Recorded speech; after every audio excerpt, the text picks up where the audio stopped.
Olá pessoal, muito bom dia, sejam bem-vindos aí nessa segunda-feira ao nosso bate-papo já tradicional sobre operações de médio e longo prazo, operações de position trade, utilizando gráficos semanais, né, com uma visão de um pouco mais longo, um pouco mais de médio. Então a gente busca aí oportunidades nessa periodicidade também nas segundas-feiras, porque os gráficos já fecharam, a gente já tem uma ideia melhor de configurações que começam a nos dar sinais de oportunidades ou de entrada na ponta comprada ou vendida. Até por princípio, operações desse tipo eu prefiro operar na ponta comprada. Antes de iniciar o nosso chat, eu queria chamar a atenção para vocês, eu já colocamos aqui no nosso banner principal do Focalize o flyer sobre o Eco O11, que é aquele produto que eu citei na semana passada em relação a iShares, que vem embutida com uma put de 1 ano de validade que lhe garante o retorno do seu capital investido caso daqui a 1 ano esse produto esteja abaixo do que você comprou.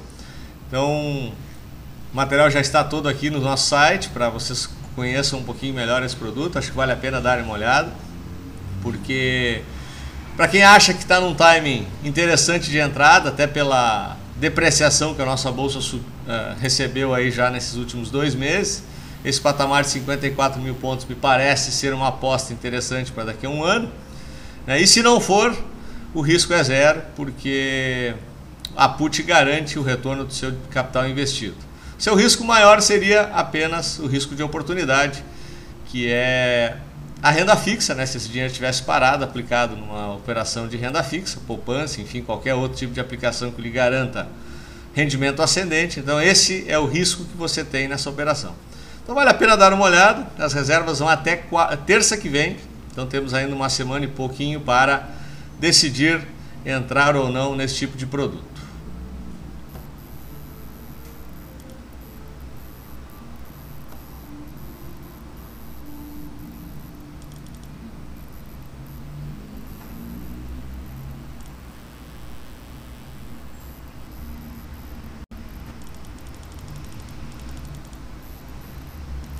Vamos colocar nossos gráficos aqui já na pedra.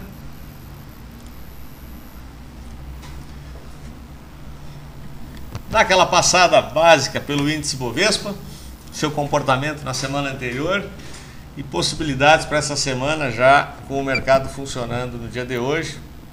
Tivemos a formação de um doji, uma figura clássica de indecisão. No gráfico intraday, chegamos a romper a região aqui de 54 mil pontos, mas sempre conseguimos recuperar no final e fechando acima de 54, caracterizando essa região aqui como um forte suporte no curto prazo e talvez dando a indicação, caso tenhamos uma semana positiva e a gente não teste mais essa região em fechamento, talvez início de formação de fundo nesse patamar de preços. Ainda é muito prematuro para afirmar isso, mas o fato de abrirmos a semana bem, talvez seja já um indicativo um pouco mais positivo para o nosso mercado. Lembrando que hoje temos feriado no mercado americano e a liquidez tende a ser mais baixa, a projeção de volume já está bem abaixo do volume médio operado. Se pegarmos pelo gráfico diário, isso fica até mais claro. Reparem como já na sexta-feira o volume caiu bastante e hoje a projeção de volume é até mais baixo. Tende a ficar mais baixo a partir das 12h30, quando fecha inclusive o mercado futuro americano. Então a partir das 12h30 não tem mercado nenhum operando lá nos Estados Unidos, então a liquidez tende a ser até mais baixa do que está agora.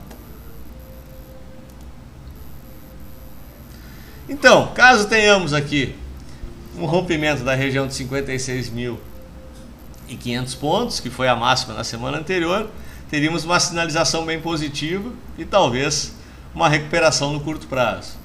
Caso um fechamento abaixo da região de 54, indica o teste ou de 51 mil ou quem sabe até o fundo anterior lá em 47. Então vamos aguardar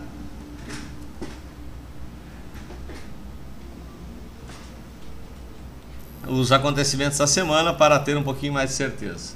O Filipão comenta que não está vendo o volume do gráfico. Ah, desculpa, pessoal, deixa eu puxar aqui. Agora já vocês devem estar visualizando já o volume.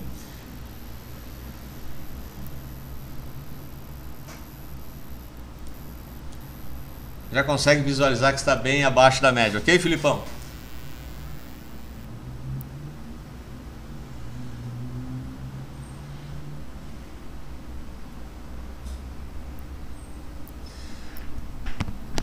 O Jorge pergunta se o Eco 11 só pode ser resgatado no mínimo um ano. Haja visto que os meses de maio e junho com a 100% de quedas da bolsa. Na verdade é o seguinte, Jorge, você pode resgatar em qualquer momento. Só que a put, que é o seguro, ele é válido por esse ano, e se você resgata antecipadamente, você liquida a put, você perde o direito ao seguro. Então, dando um exemplo prático, digamos que você compre hoje em maio ainda, ou na verdade em junho vai ser lançado oficialmente, você compra ela a 54, né, o patamar que está agora. E no mês de agosto, a bolsa esteja a 45, você não faz nada, né? Você fica aguardando, né? Você está com um produto no negativo, mas daqui a um ano esse seguro estará valendo para você resgatar. Mas se em agosto o produto tiver 65, e tiver bem acima do patamar que você comprou e você acha que já bateu num índice de rentabilidade adequado, você pode liquidar com o resultado do 65 em relação ao 54, e aí morre a operação como um todo. Então, na verdade, o prazo de um ano é a validade do seguro e ele só é resgatável em um ano, né? Então, você só pode acioná-lo em um ano. Então, é um produto que, se o viés for negativo, é um produto para você ficar casado um ano. Então, ele não teria liquidez para perda. Ele tem uma boa liquidez para a subida, porque se ele subir, você vende, pode vender em qualquer momento. Ok?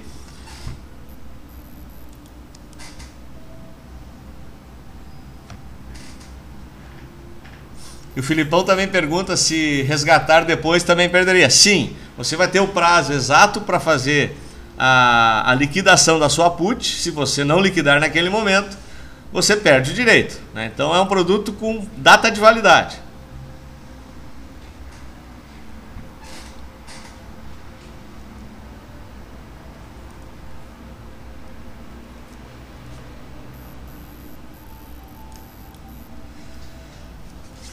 Então vamos iniciar aqui as questões de ativos. Depois, no final, se vocês tiverem mais alguma questão sobre o Equity, a gente continua aqui, tira as dúvidas de vocês sobre o produto, e até fora do chat também, se vocês quiserem ligar para a gente, e-mail, estamos à disposição. Essa semana é quase que exclusiva para trabalhar esse produto.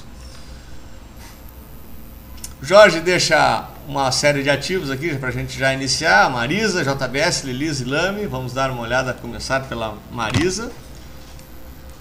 A Marisa ainda não perdeu aquela configuração, aquele desenho simétrico dela,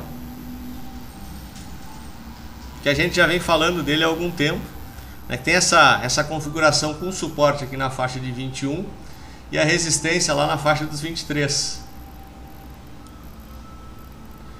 Como ela está operando acima do high-low, acima das médias, eu marcaria essa região aqui, Jorge, dos 22,90, e um fechamento acima de 22,90, eu acionaria uma compra de position.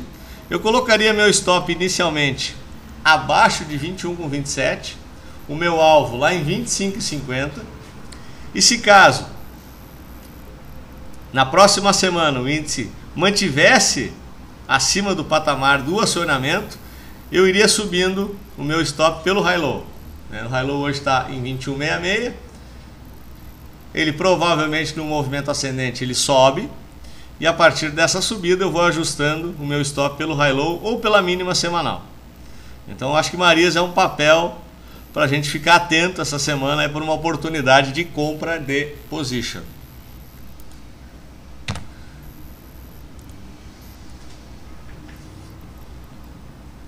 A JBS, apesar da tendência, a tendência nesse momento virou de queda pela forte pressão vendedora que ela sentiu aqui nessa semana, há 2 semanas atrás, trouxe a tendência de queda, perdeu todas as médias, né? A gente já tem praticamente aqui o teste daquele fundo dos 5,30 que a gente traçou aqui no gráfico, testado. E na semana anterior montou aqui um martelinho, ó, em formato de arame. Deixa eu tirar essa linha aqui que atrapalha um pouquinho. E ela está testando agora a média de 55 períodos. Notem que se ela conseguir romper esta média, que vai coincidir com a máxima na semana anterior, nós poderíamos ter aqui uma oportunidade de compra na JBS. O stop dessa operação é muito claro, ele é abaixo da mínima dessas 2 semanas aqui, que é na faixa de 5,50. E nós teríamos um alvo lá na faixa do fundo perdido, nos R$7. Então, nós iniciamos com o stop um pouquinho alto, com alvo na mesma proporção. E aqui, que conduta eu utilizaria para o stop? Primeiro, o stop abre abaixo de 5,50. A partir do momento que ele confirma o rompimento, eu marco a mínima desta semana em vigente, né, a semana que ela marcou, e aí eu passo a operar pelas mínimas semanais meu stop para melhorar ainda mais a relação de risco-retorno. Então, é uma operação possível de se fazer, apesar da tendência nesse momento ser de queda, mas a formação deixada pela JBS na semana passada poderia nos permitir aqui uma entrada na ponta comprada a partir do rompimento dos 6,30 com alvo lá no fundo perdido, né? Então só o stop teria que ser ajustado para melhorar um pouquinho a relação de risco-retorno. A Lelis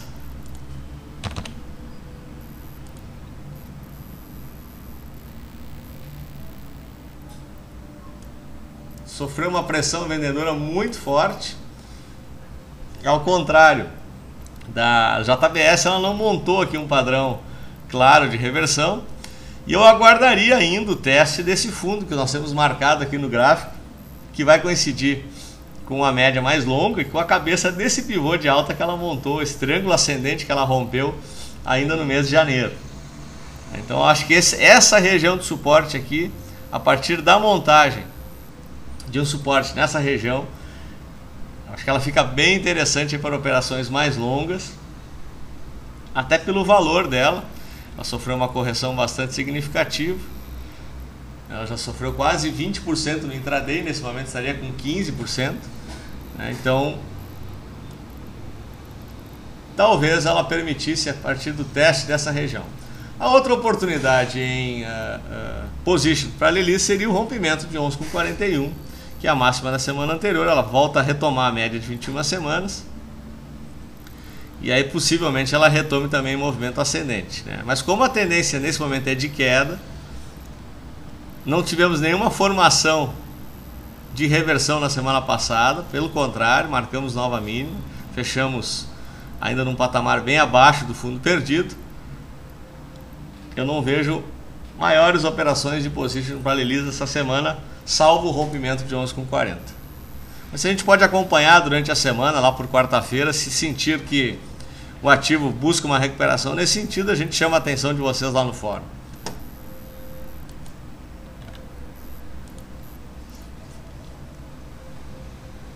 A Lame também volatilizou muito, né? Ainda provavelmente refletindo a questão da B2W. Então teve quedas muito fortes, quase 20% em relação ao topo. E nesse momento acima da média de 55 semanas. Se considerarmos, tá? Vamos desconsiderar na verdade a agulhada que ela deu na semana e considerar a zona de suporte de 12, a relação de risco-retorno para ela não fica tão ruim assim, que nós poderíamos operar um rompimento aqui de 2,60, o stop abaixo de R$12 e o alvo aqui na faixa de 13, A relação de risco-retorno não está tão legal assim. Não é uma operação que eu faria, tá? Eu não é uma configuração que me agrada para uma entrada de position nesse momento, dado justamente ainda a volatilidade que o ativo vem operando. Então eu ficaria fora de lama essa semana para uma possível compra. Filipão pede Eletropaulo, Ambev, Leve, Equatorial, Vivit, Cosse.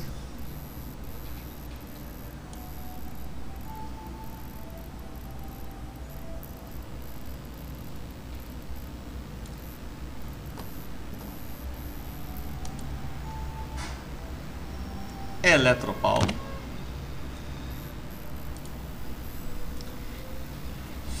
Eletropaulo lutando bravamente aqui pela região do pivô que ela montou, pivô de baixa, aqui na faixa de R$25. 24,48 na verdade, não é? Que é esse fundo aqui, ó, que é o último fundo de referência no semanal que ela tem. Então, neste momento,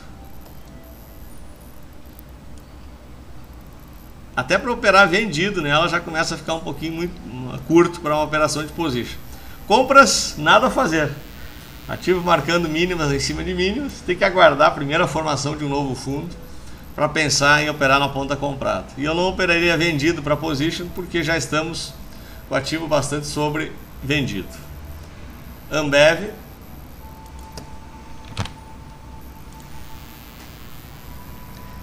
Permanece aqui naquele cenário que a gente desenhou na semana passada, de a possibilidade do teste aqui do suporte da zona dos R$72, da média de 21 semanas, que é um patamar até que me interessa para aumentar minhas posições em Ambev. E a linha da máxima na semana anterior poderia permitir uma entrada comprada no rompimento de 77,80. Então, o stop ficaria abaixo desse 73,40, caso ela acione uma compra antes disso. E o rompimento de 77,80 poderia acionar uma compra de Ambev 4. O alvo seria lá nos 83, no topo anterior formado.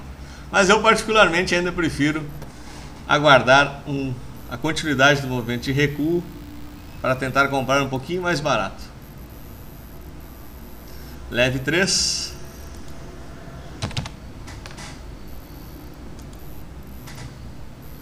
Congestão em topo, né, já tinha cumprido os alvos anteriores. Nesse momento a gente apenas aguarda o próximo rompimento, que seria aqui na faixa de 21,45. Caso isso ocorra, a Leve não tem referências de resistência,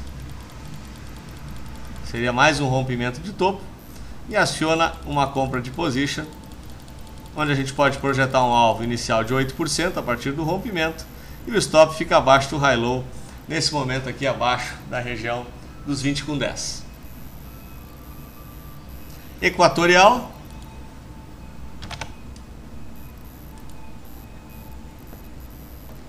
Faz a terceira semana de recuo, né? Se ela fizer, na verdade, chegou a abrir com nova mínima essa semana, está muito próximo do suporte dado pelo high-low. A média de 9 semanas está muito próxima também.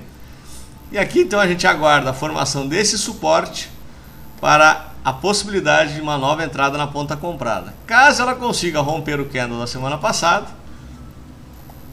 acionaria a partir do rompimento de 15,11. Até a gente pode encurtar um pouquinho mais. Em fechamento, não é?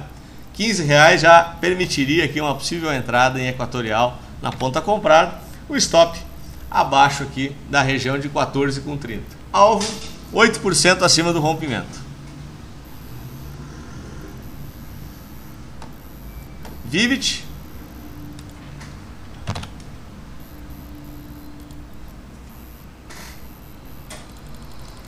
Tendência de queda. Formou um fundo na semana anterior. Nessa semana nada a fazer, a não ser aguardar a formação desse candle. Se ele confirmar, não marcar nova mínima, confirmar aqui uma formação como está agora, por exemplo, de um Arami, na semana que vem a gente pode olhar para ela e pensar em uma operação na ponta comprada. Na ponta vendida, caso perca o fundo anterior, aqui na região de R$ 49,00, tem bastante espaço de queda ainda pela frente, poderia acionar, deixa eu limpar um pouquinho esse gráfico, uma venda descoberta com alvo inicial aqui na faixa de 47,40, na média de 55 semanas, e no alvo do pivô lá em 45,50. Então, para uma venda descoberta, a Vivit está mais próxima do que por uma compra que teríamos que aguardar na semana que vem. Então, a perda de R$ 49,00 aciona uma venda em Vivit, com o primeiro alvo em 47,40, segundo alvo em 45,50. E a COSSE 5,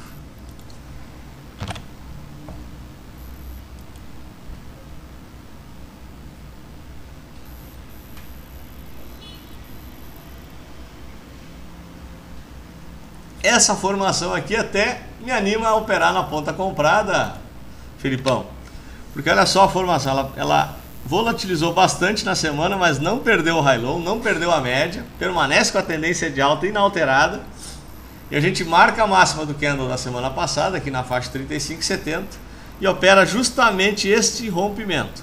Rompendo, eu marco 8% para cima para colocar meu alvo, eu inicio o meu stop abaixo do high low e vou subindo à medida que o high low sobe, ou pelas mínimas semanais, né?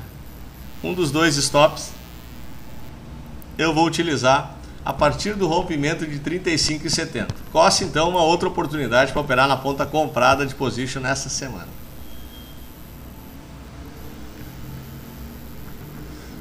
O mercador pede IMCH13, deve ser Eletropaulo, que acabamos de falar. Então vamos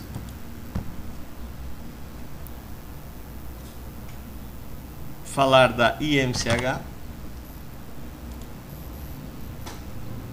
IMCH tentando consolidar uma região de suporte acima da média de 21 semanas. Ela não perdeu o mínimo semanal na semana anterior. Ela mantém-se acima da média de 21 semanas, mas abaixo do high low. Então, o que dá para pensar em operar position nessa semana? Um fechamento acima da região de 16,51. Em qualquer dia que ela fechar acima de 16,51, me autoriza a operar na ponta comprada, com stop inicial abaixo em fechamento aqui da região de 15,80, e eu colocaria meu primeiro alvo em 17,79 e o segundo alvo lá em 18,40. Então eu marco a região aqui de 16,50. Se ela tiver um dia de fechamento acima dessa região, eu opero na ponta comprada em IMCH, estopando abaixo dos 15,80.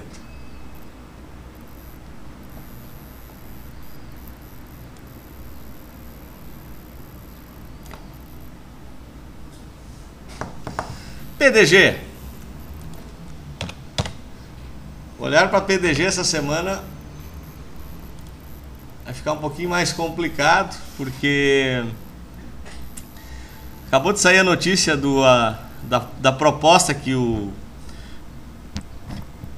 a gestora de Private Equity, a 20, né, do Gilberto Sayão, que é até um dos acionistas da PDG, fez uma proposta para uma subscrição a R$4 de quase 900 milhões em relação à ação, mais emissão de debêntures conversíveis em ações, também nessa faixa de preço de R$4. É uma operação que a 20 compromete-se a partir do sucesso da operação de debêntures. Se a gente tiver uma venda acima de 50% das debêntures conversíveis, eles se comprometem a subscrever até 80% da operação, caso os atuais acionistas não queiram subscrever a R$4. Então, quando sai esse tipo de notícia, fica bastante prejudicado qualquer tipo de análise em relação ao ativo. Provavelmente ela vai ficar essa semana bastante congestionada nessa faixa de R$4. até a Assembleia dos Acionistas decidirem em relação à proposta da 20, né, em relação a essa subscrição e essa emissão de debêntures conversíveis. Então, nesse caso, o melhor a fazer é ficar observando, pessoal, porque vai ficar nessa faixa de 4 aqui. 4, entre 3,90 a 4, até ter uma notícia mais firme em relação à proposta, que saiu agora, o fato relevante pela manhã.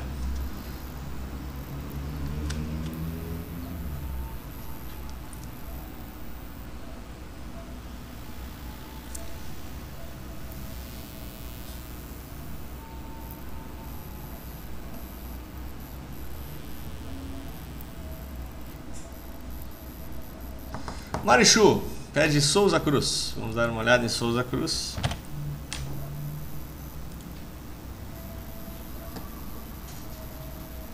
Olha, Souza Cruz essa semana ainda não nos oferece nada a fazer nela, porque ela perdeu esse fundo importante aqui de 26,90. Foi uma perda no gráfico diário, mas conseguiu encontrar suporte mesmo agulhando abaixo da média de 21 semanas. Esta formação aqui me interessa caso ela se confirme a partir de quarta-feira, né? Então a gente começa a ter uma formação de um arame acima da média de 21 semanas, onde a tendência mais longa do ativo permanece de alta, né? Mesmo o high-low estando já acima, a tendência mais longa da Souza Cruz é de alta. Então nessa semana a gente tem que observar um pouquinho mais o ativo, verificar que tipo de candle teremos a partir do respeito à média de 21 semanas. E aí na semana que vem eu olho com bastante carinho para Souza Cruz, porque ele ainda não desconfigurou para longo prazo a sua tendência e os preços ainda acima da média de 21 semanas. Então isso sempre é um critério que me interessa muito em ativos dessa natureza. Então essa semana a gente só observa a Souza Cruz, verifica que tipo de formação teremos. Na semana que vem é um dos ativos bem prováveis que teremos aqui como oportunidade para position.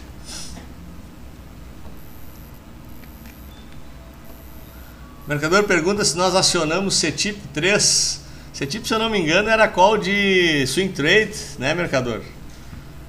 Tem que verificar lá no comentário de fechamento. Agora de cabeça eu não estou lembrando, são tantos ativos que... Deixa eu ver com o Júlio aqui. Júlio. Eu acho que é de olho para hoje. A CETIP é call para hoje de swing trade, mercador. Deixa eu dar uma olhada aqui, botar um gráfico diário.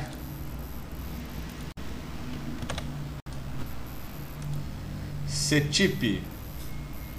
Teoricamente está acionando o mercador, porque ela agulhou forte logo antes da primeira hora, mas nesse momento ela permanece acima da faixa do rompimento aqui que a gente tinha se proposto a comprar. Então ela estaria acionando compra sim, sem maiores problemas, pelo gráfico diário.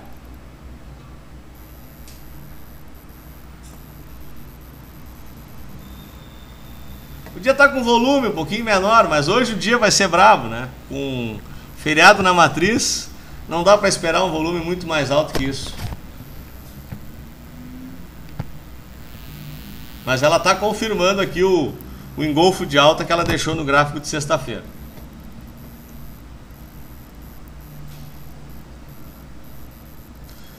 Douglas pede um comentário sobre Sula 11.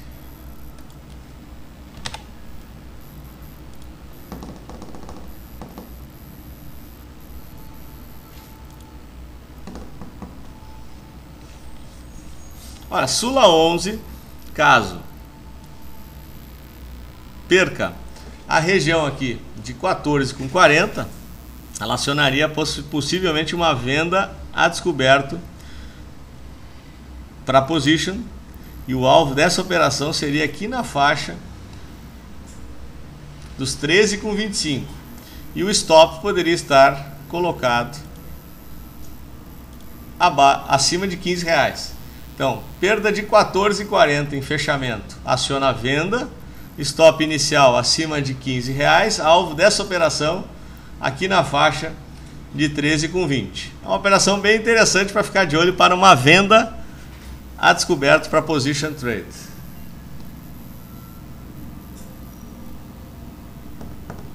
Filipão pede Eternity Pomo. Eternity é outro caso que temos que aguardar essa semana a formação deste candle, porque está acima da média de 21 semanas. Operou uma barra elefante aqui na semana passada, uma forte correção, e ainda não nos dá nenhuma segurança para operar na ponta comprada. Então, Eternity a gente marca essa semana, observa a formação desse candle, e a partir desse candle a gente pode pensar em operá-lo. Não dá para operar nem na venda também, justamente porque não temos nenhum referencial de stop. Então, teremos que aguardar aqui a formação desse candle, tanto para operar na ponta vendida quanto comprada. Como estamos com os preços acima da média de 21 semanas, eu ainda dou preferência para operá-la na ponta comprada. Mas nessa semana, nada a fazer, apenas observar a Eternity. E a Pomo? Pomo formando um mega engolfo de alta aqui no semanal, que é um padrão muito poderoso. Já nos gráficos diários, o engolfo de alta é forte. No semanal, ele tem uma força ainda mais significativa. Então, teoricamente, Filipão, essa configuração aqui em fechamento estaria acionando uma compra de Pomo no semanal. Nesse patamar aqui, a Pomo já fecha inclusive o gap que ela deixou no gráfico de 2 semanas atrás, no semanal, e rompendo a máxima da semana anterior, que é o que está acontecendo agora. Se ela hoje fechar nesse patamar aqui, já estaria acionando a minha compra de position no semanal. Qual é o porém aqui dessa operação? É o tamanho do stop, porque o stop inicial teria que ficar abaixo aqui de 8,70.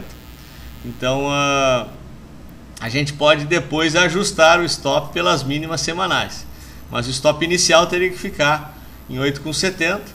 E aí provavelmente no cálculo de manejo de risco, o lote possível de se operar é muito baixo, justamente pelo tamanho do stop. Mas tudo indica que ela retoma o caminho das altas a partir desse rompimento, viu, Filipão? O Jesus ainda comenta que a Pomo está acima da média de 21 no diário. Vamos dar uma olhada no diário. É um bom sinal, inclusive aqui armando um pivô de alta no diário também, dando mais uma sinalização positiva. Inclusive, a gente poderia pensar em estopar a Pomo, inclusive no semanal, pelo high-low do diário, que foi essa congestão aqui da semana passada. Poderia ser uma sugestão inicial para melhorar a situação do manejo, e depois a gente vai ajustando pela mínima semanal.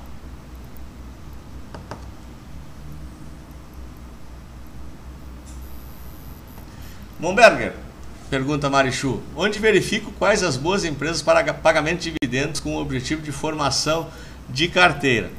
Normalmente, Marichu, as corretoras costumam emitir relatórios de carteira sugerida de dividendos.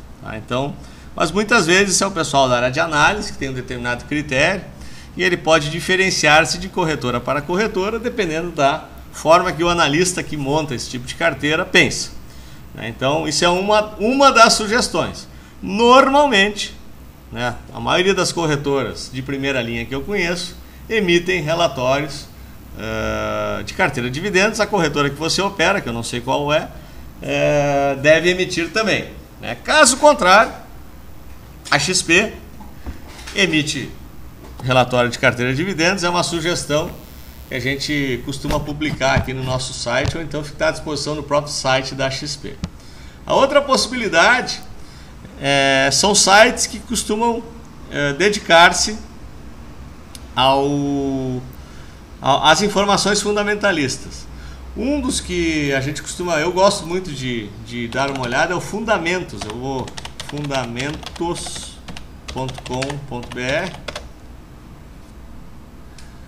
Esse é um site que você pode ter essa informação detalhada numa planilha. Basta colocar o ativo em questão. O ruim dessa informação é que você precisa saber o ativo que você quer configurar. E tem algumas corretoras que emitem relatórios de várias empresas de acordo com o yield delas. Eu acho que você encontra no Radar XP, né, Júlio? Radar XP, que é a gente tem no Focalize publicado isso. Deixa eu colocar aqui para vocês. Se você entrar no Focalize, em artigos, que é aqui em cima, bem no topo do site da Focalize, você vai, o primeiro item sempre é o Radar XP. Aqui são é muito rico em informações fundamentalistas. Aqui também tem informações sobre dividendos.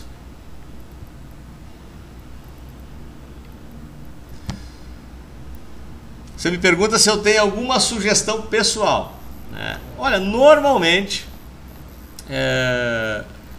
boas pagadoras de dividendos e que mantêm uma certa estabilidade de preço, até pela característica previsível de suas operações, tirando obviamente momentos como o atual de revisão tarifária, é o setor elétrico, né? O setor elétrico costuma, por ter um fluxo de caixa constante, é muito fácil a gente prever resultado desse tipo de operação.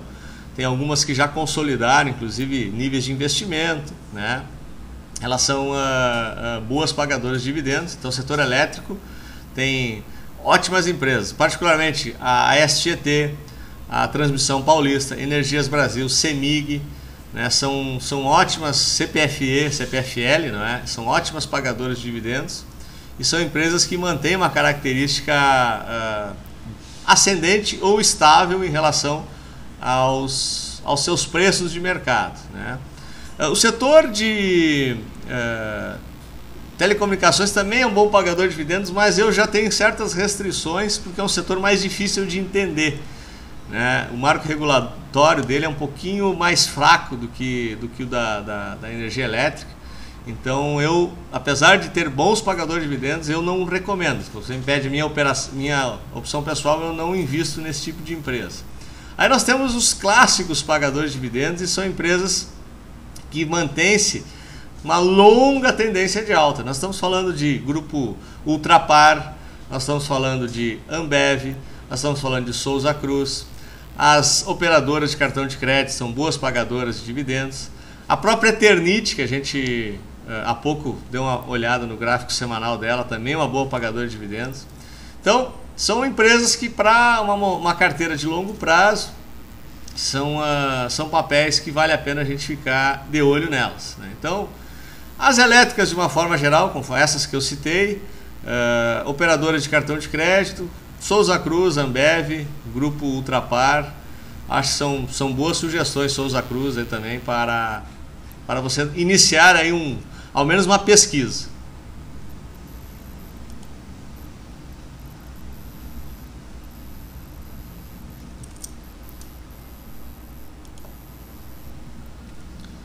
Ok, pessoal? Então acho que é isso, né? Vencemos aí todas as questões de vocês.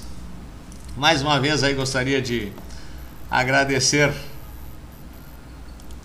a participação aí sempre ativa de todos vocês e abrilhantando aí o nosso bate-papo. Lembrando, né, como eu fiz no início do bate-papo do Eco O11, o material já está na nossa home lá para vocês pesquisarem. Eu acredito que é uma bela oportunidade de investimento com um risco basicamente de custo de oportunidade, que é o risco de perda de renda fixa caso esse produto em um ano esteja abaixo do patamar atual. Caso contrário, você consegue capturar todo o rendimento desse período. Ok, pessoal? Um grande abraço, boa semana a todos e até amanhã.